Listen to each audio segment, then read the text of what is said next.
So this is my flagship podcast, Free Range Organic Human. I'm sitting here in my van in the library / Whole Foods parking lot. This is where I've been staying.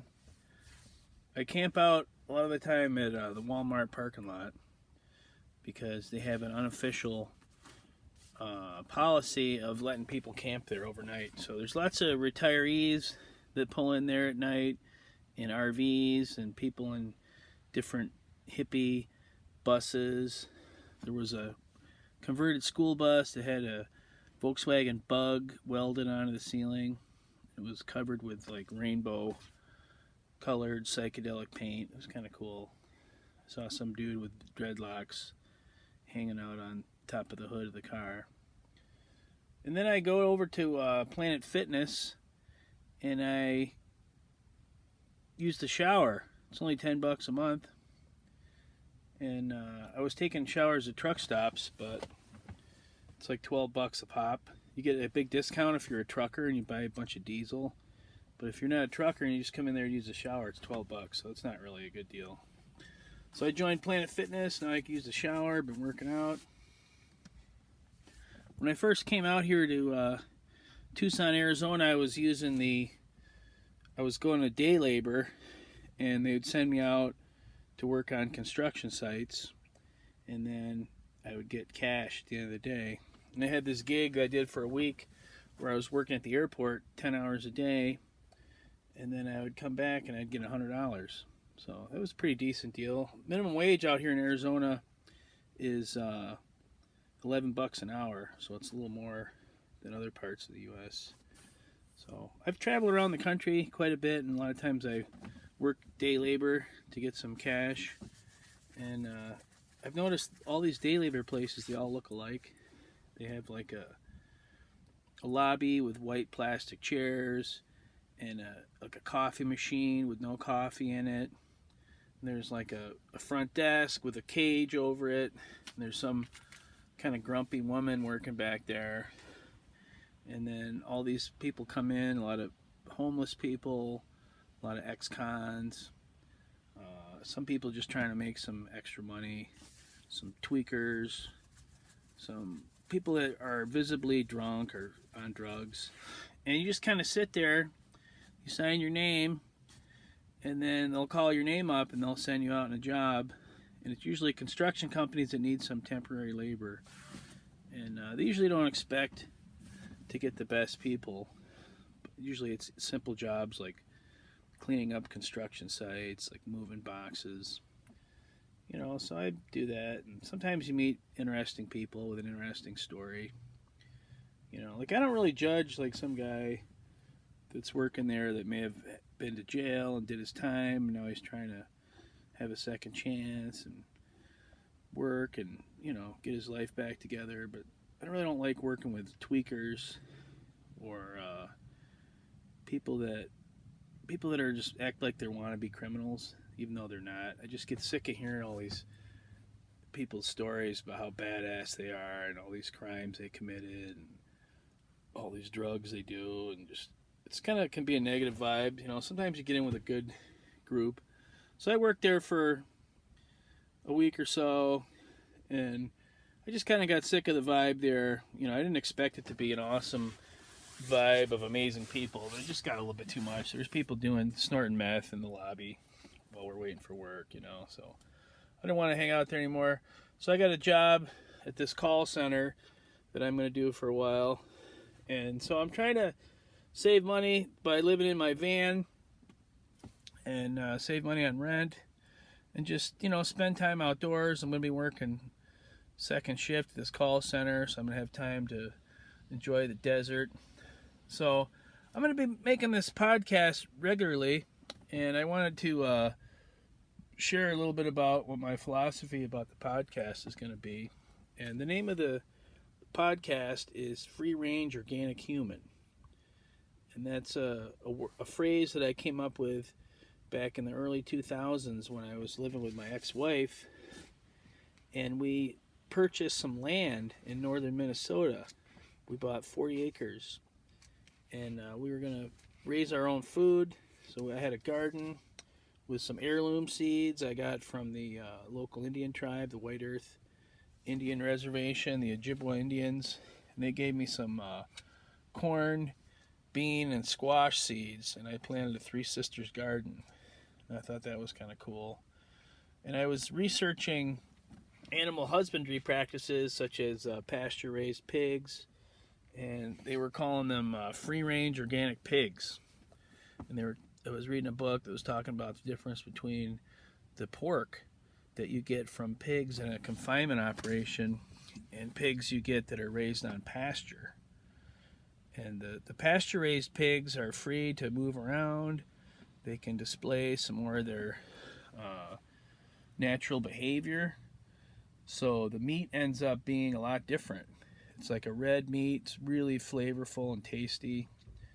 And the confinement pigs are just imprisoned in this alien environment where they can only move like about a few inches either way. And they're just sort of stuck in there, and the pork is white and flavorless, but a lot of people don't know any different. They just think, well, that's what pork tastes like. It's a white meat. You know, it doesn't really have a lot of flavor. It's cheap. But really, it's a whole other different animal if you allow them to live more of a natural lifestyle. So I started thinking, what would be the free-range organic lifestyle for people? You know, I just sort of got in that train of thought and ended up doing a lot of research, which led me to the writings of green anarchist writers like John Zerzan, Derek Jensen, an older Christian anarchist writer named Jacques Ellul. He was a French philosopher and Christian anarchist. I got into the writings of Jared Diamond, who wrote Guns, Germs, and Steel. And I started reading about primitivism, indigenous people. A lot of these green anarchist writers, they study anthropology and about how when people lived as primitive hunter-gatherers, nomadic hunter-gatherers, they actually enjoyed a better lifestyle. They had better nutrition. They were larger in stature. They had more healthy teeth and bones. If you factor out the higher infant mortality, they actually, if they survived early infancy and childhood, they actually lived a longer lifespan than agricultural people. They had a different philosophy towards life. It's a type of religion that you see in indigenous people throughout the globe, known as animism or shamanism, and that's where they see all living things as having a common animating spirit. But with the dawn of agriculture and the alphabet and the dualistic thinking which led to the scientific revolution, the Industrial Revolution, it involved a mechanistic philosophy of the world, that other living things were akin to machines that are dead, that don't have a spirit, that can be dominated and manipulated. And so I just sort of have been studying this sort of green anarchist philosophy. When I got into the writings of Derek Jensen, he sort of branched off into a revolutionary bent. At the time, this was like in the mid-2000s, there was a lot of anarchist writers writing about the idea of the apocalypse, the idea of peak oil, that the oil was going to run out, and that civilization was going to collapse, so that everybody has to get back to learning how to live on the land. And they were kind of hoping this would happen because these are people that, you know, don't really want to live in civilization. They want to live closer to the earth. So there's a lot of people hoping that the society would collapse, and then it seemed to not collapse. And so then Derek Jensen and some other people sort of went into a direction of wanting to overthrow civilization, like destroy the grid, the infrastructure. And I started suspecting that he was some type of like CIA asset at that point, or some type of a rabble rouser. So I kind of lost interest with that branch of Green Anarchy, the revolutionary branch, and I'm more into the idea of creating like a temporary autonomous zone. You know, that's a concept by this other writer. I can't remember his name right now, but he talked about creating, you know, a temporary society. You see things like this in wastelands, like on the slabs out in I think it's in Southern California. You have festivals like Burning Man, where people temporarily live in an anarchist utopia for just a set period of time. They have rainbow gatherings. So I'm kind of interested in that in a sense. But the idea is that anarchy is not about wresting control of society by taking over the government and forming a dictatorship and imposing that view on the rest of society. That's really the opposite of what it's about. For me, it's about personal transformation. It's about a metaphor I've come up with of becoming a feral human. A little bit more about the feral human idea. So the same story has been repeated throughout history of civilized people that are all tied together in this economic network, conquering an area, colonizing an area, and either destroying the indigenous population through genocide or trying to absorb them into civilization. And what the indigenous people have going for them prior to contact is that they are completely autonomous and self-sufficient. And they live off the land. They provide all their clothing and building materials and cultural artifacts and food from the natural world. And they don't really need anything from civilization. You know, in the early days of American colonialization, the Native American cultures weren't yet destroyed, and a lot of the colonists went and lived with the Indians, and they found it was a more fulfilling, satisfying way of life. That was before the way of life was destroyed, when it was still intact. A lot of the Europeans found it to be a better way to live. You know, just to travel from place to place as a nomad, to hunt and gather and fish, to live communally, to engage in, you know, singing and dancing and festivals and making artwork. It just was something that really appealed to the imagination of living a natural life. And so they would escape. And sometimes they'd be recaptured by white civilization. Other times they would, you know, spend the rest of their life, you know, living with the Native Americans. But what happens eventually is that the indigenous population's livelihood is destroyed to prevent them from being independent and to make them dependent on civilization. You know, for example, you have the destruction of the bison to destroy the way of life of the Plains Indians. So as long as there's herds of buffalo on the Great Plains, they have a way of life that they could subsist on independently.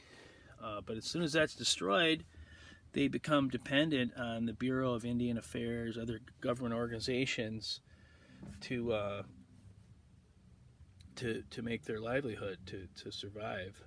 And the way society is set up is you can't independently grow your own food very easily. It's getting harder and harder. And so what I'm seeking to do is to go to the place that's one of the last places left in the United States where you can actually subsist as a hunter-gatherer. In Alaska, they have a subsistence hunting license and other subsistence activities you could do, such as gathering firewood, collecting berries, hunting and fishing. And you can actually live off the land. It's a very rigorous, difficult lifestyle, but it's something that can be done. And it's something people are doing. I mean, there's tons of reality shows about it. There's only a few people that do it, but it's very popular in the American imagination right now because of our legacy of the frontier, and it's sort of known as the last frontier, even though the land is all spoken for. There's no free land available, but there is cheap land available, especially for veterans. You get a 10% discount, and you could buy a plot of land, say like 5 acres in the bush for about $3,000. And if you're a veteran like I am, you can get a 10% discount, and you get it for like like $2,500. There's different size plots and things like that. So anyway, that's my goal, to work seasonally this summer in Alaska, and to live in my van, and to save money, and then to eventually buy some land, live in the bush, and work towards a subsistence lifestyle. And I'm going to document my journey with this regular podcast. So I'm going to upload this podcast to my Patreon account. I also, if you want to support my Patreon account, you can. You could pledge to support like $1 or $2 or whatever you feel like you could spare or that's worth paying for this podcast. I'd really appreciate it. I'm going to provide content in return. And also, I have a one-time donation page that I'm going to have on Facebook. And so I'm going to be working out here and saving money, but I'm going to use the funding from this podcast to improve the podcast, improve the content, to document my journey of trying to live as a nomadic hunter-gatherer in the Alaskan bush. So I have some experience. I've spent 3 summers in the Adirondack Mountains working for a woman and her husband that grow all their own food. So I have experience in gardening in a kind of a rugged outdoor environment. I also have experience hiking extensively throughout the western states and the eastern states on the Appalachian Trail, the Pacific Northwest Trail, and the Pacific Crest Trail. I've hiked about an average of 1,000 miles over the last 3 years, about 1,000 miles a year. And I have experience, being in the bush in the winter. I've had some short stints as a dog handler for Iditarod teams in Alaska. I'm outfitted with Arctic survival gear. And so this is just something that I've wanted to always do, and I decided not to put it off any longer. So I'm gonna save up some money and then drive to Bellingham, Washington, and take the ferry to Alaska. And then I'm going to work there seasonally all summer. There's a lot of seasonal work there, working on a charter fishing boat or canneries or different things like that. And I could put up a good nest egg to gather enough materials and equipment to enter life in the bush. So that's my quest. And so I'm going to be documenting that in weekly podcasts. So thanks for listening.